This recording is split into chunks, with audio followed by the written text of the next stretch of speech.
Hello friends এবং আমার ছোট ভাই বোনেরা, তোমরা যারা এবছর 12 ফাইনাল দেবে এবং 2025-26 একাডেমিক সেশনে গিয়ে ভাবছো যে ব্যাঙ্গালোরে গিয়ে ডি ফার্মা কোর্সে অ্যাডমিশন নেবে, তো আজকের ভিডিওটা তোমাদের জন্য। তো তোমরা প্রথম থেকে লাস্ট পর্যন্ত ভিডিওটা স্কিপ না করে ভালো করে দেখবে এবং যদি আমার চ্যানেল নতুন হয়ে থাকো তো অবশ্যই চ্যানেলটাকে সাবস্ক্রাইব করে দেবে। তো তোমরা যারা 2025-26 একাডেমিক সেশনে অ্যাডমিশন হবে, তো তোমাদের প্রথমে আমি একটা কথা বলতে চাই।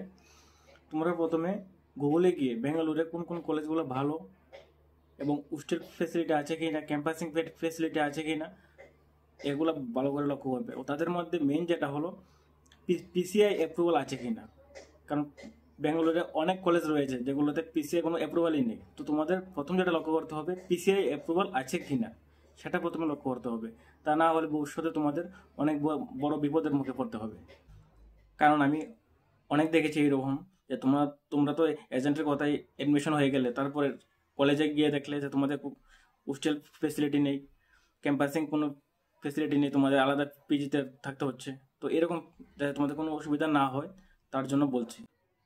তারপর তোমাদের দেখতে হবে যে কলেজের মধ্যে তোমাদের প্র্যাকটিক্যালের ব্যবস্থা আছে কি না, কারণ অনেক সময় দেখা যায় তুমি যে কলেজে অ্যাডমিশন হবে এই কলেজে প্র্যাকটিক্যালের কোনো সরঞ্জামই নেই, তোমাদের অন্য একটা কলেজে নিয়ে গিয়ে তোমাদের প্র্যাকটিক্যাল করাচ্ছে। তো এরকম যাতে না হয় তাই তোমরা প্রথমে লক্ষ্য করবে যে পিসিআই অ্যাপ্রুভাল আছে কি না, তারপর যেটা লক্ষ্য করবে তোমাদের practical hostel facility, campusing facility এসব আছে কি না।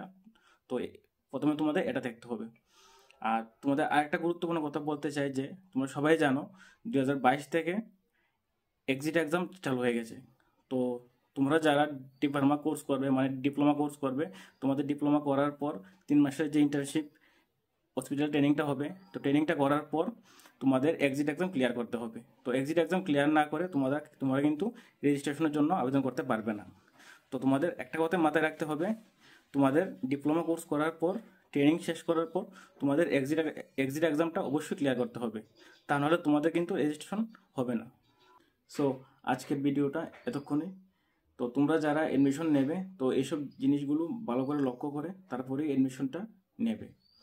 আর তোমরা যারা ডি ফার্মাসি কোর্স করবে এবং ডি ফার্মার বিষয়ে জানতে চাইবে যে কী করে তোমরা অ্যাডমিশন নেবে বা সিলেবাস প্যাটার্ন কী করে হবে, এক্সিট এক্সাম প্যাটার্ন কীরকম হবে, এক্সিট এক্সাম কবে হবে, ইন্টার্নশিপ কীরকমভাবে হবে, তো এইসব জানার জন্য অবশ্যই আমার চ্যানেলটিকে সাবস্ক্রাইব করে রাখবে এবং বেল আইকনে ক্লিক করে পাশে থাকবে। নমস্কার।